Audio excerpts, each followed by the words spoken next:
했지.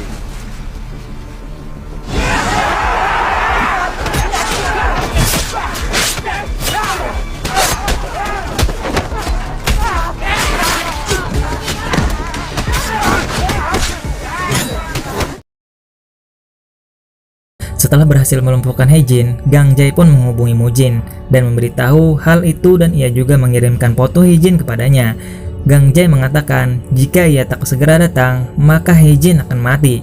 Mendengar hal itu, Mujin pun tak tinggal diam dan bergegas menyusul mereka. Tak puas sampai di sana, Gang Jae pun mulai memborgol Hejin dan Pildo. Lalu mereka dimasukkan ke sebuah mobil dan diarahkan ke mesin penghancur.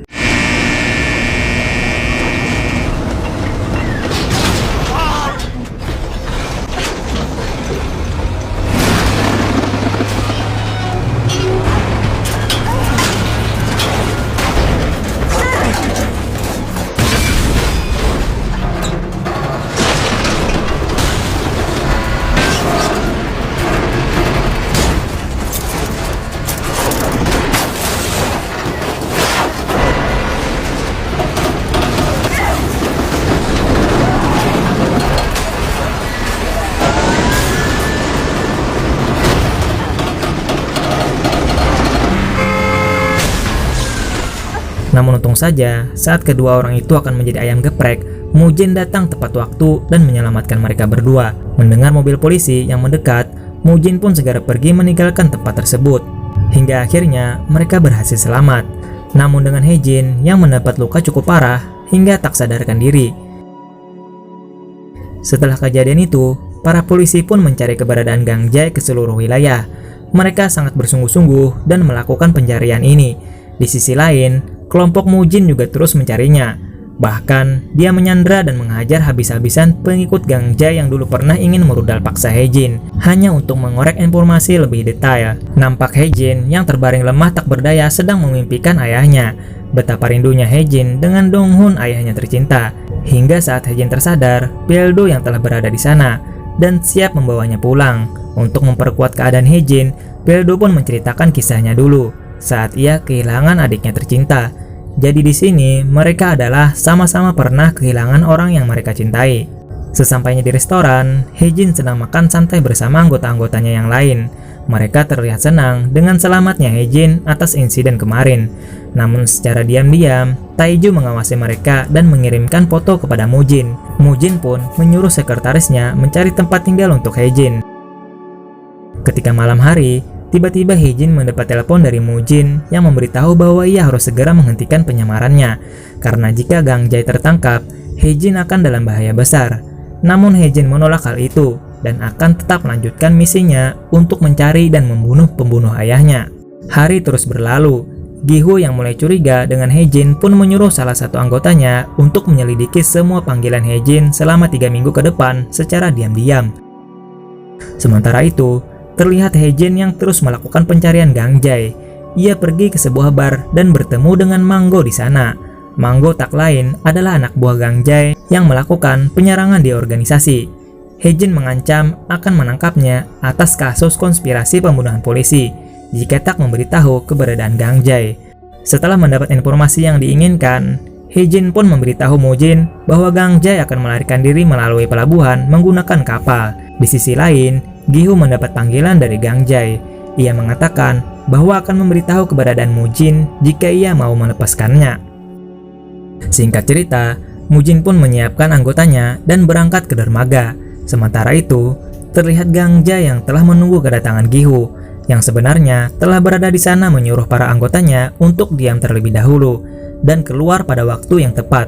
Namun saat Gang Jae menghubungi Gihu kembali, Gihu tak mengangkatnya. Bersamaan dengan itu, Mujin dan pasukannya telah sampai di lokasi dan menyuruh Gang Jae untuk keluar. Seperti yang kita tahu, Gang Jae dan anggotanya adalah anak muda.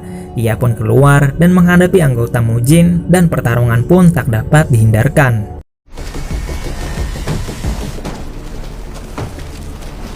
했지. 위치 지켜. 움직이지 말고 위치 지켜.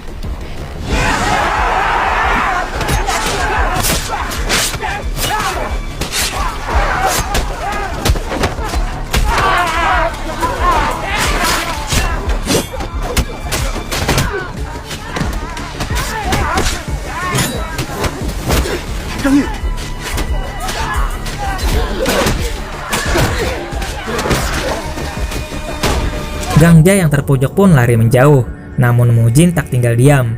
Bersamaan dengan hal itu, para anggota polisi pun keluar dan menyergap mereka. Hejin yang telah sampai di dermaga pun langsung mencari Mujin.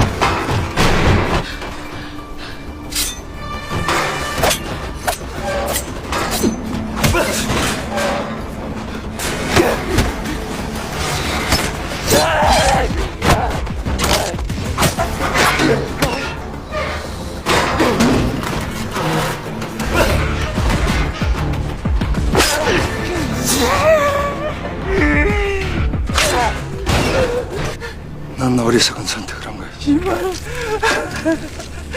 Saat itu, Mujin lengah dan Gang Jae berhasil menusuknya.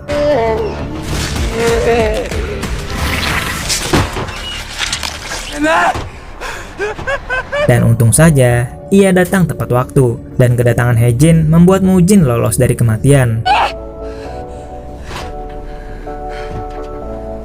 Namun tiba-tiba, Pildo datang dan menghampiri mereka. Tak mau rahasianya dibongkar, Hejin pun menghabisi Gang Jae dengan pistol FF miliknya.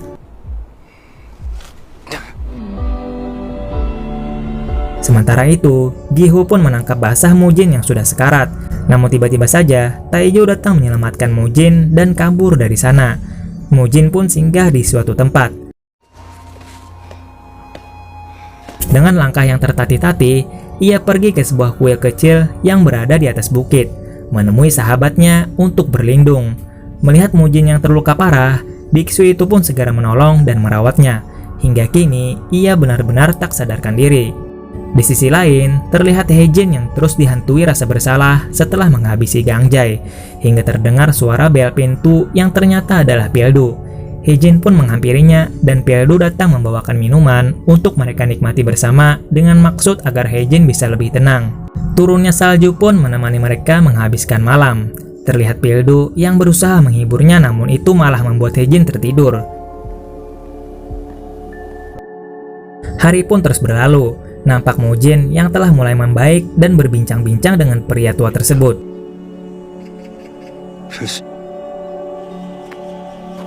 Di sisi lain, terlihat Hejin yang mendapat kiriman sebuah foto kelompok polisi yang terlihat sangat mirip dengan ayahnya.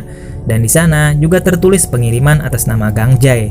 Yang anehnya, bukannya Gang Jae sudah mati ya. Hingga Hejin mendapat sebuah telepon yang menyuruhnya untuk datang ke tempat persembunyiannya tersebut. Sementara itu, polisi dan kawan-kawan terus mencari Mujin. Pildo yang turun langsung ke lapangan untuk melakukan pencarian. Bermodal CCTV di sepanjang jalan, ia menanyakan ke seorang polantas tentang lokasi-lokasi di sekitar sana. Polantas itu pun menyebut di sana ada sebuah kuil kecil di Gunung Cheonghwang. Malam pun tiba. Setelah beberapa jam berjalan, akhirnya Hejin sampai di kuil tersebut dan disambut oleh Mujin. Hejin pun memberitahu bahwa ia mendapat sebuah kiriman foto dari Gang Jae. Mendengar hal itu, Mujin memberitahu bahwa Donghon ayah Hejin dulu adalah polisi yang ditugaskan untuk menyelidiki organisasinya. Namun Donghon malah berbalik menjadi orang kepercayaan Mujin. Dan Mujin juga mengatakan dengan terjadinya hal itu, Gi-ho membunuhnya. Di luar kuil, terlihat Pildo yang datang dan menanyakan keberadaan Mujin di sana. Namun orang itu mengatakan bahwa akhir-akhir ini tidak ada orang yang datang ke tempat ini. Dan saat Pildo hendak berkeliling, tiba-tiba saja Kapten Gi-ho menghubunginya untuk menemaninya minum karena lagi galau tak berhasil menangkap Mujin. Setelah Hejin pergi, Mujin pun menghubungi Taejo untuk menghabisi Gi-ho. Taejo pun bergerak cepat untuk melancarkan aksinya. Ia pun menunggu Gi-ho pulang. Dan benar saja, tak berapa lama Gi-ho pun datang dengan diantar Pildo. Setelah Pildo pergi, Taejo pun langsung menyusup ke apartemen Gi-ho dan menusuknya dengan membabi buta. Gi-ho yang berniat melawan, namun karena banyaknya tusukan, ia tak bisa berbuat apa-apa. Saat Taejo hendak meninggalkan apartemen, terlihat seseorang bertopi datang ke arahnya yang ternyata adalah Hejin yang berniat balas dendam kepada Gi-ho setelah mendengar cerita Mujin saat di kuil. Namun Hejin kaget saat melihat pintu Gi-ho berlumuran darah. Ia pun mengendap masuk ke dalam dan disambut dengan sebuah tembakan FF dari Gi-ho. Sementara itu, Pildo yang mendengar suara tembakan pun kembali untuk memeriksa Kapten Gi-ho. Hejin pun menjelaskan kedatangannya kemari. Mendengar hal itu, Gi-ho langsung tahu siapa sebenarnya Hejin. Hejin pun akhirnya tahu siapa sebenarnya ayahnya, dan dia juga tahu siapa yang telah membunuh ayahnya. Mendengar suara Pildo dari luar, Hejin pun bergegas pergi dari sana. Namun sebelum pergi, Gihu memberikan sebuah surat dan tas yang berisi catatan.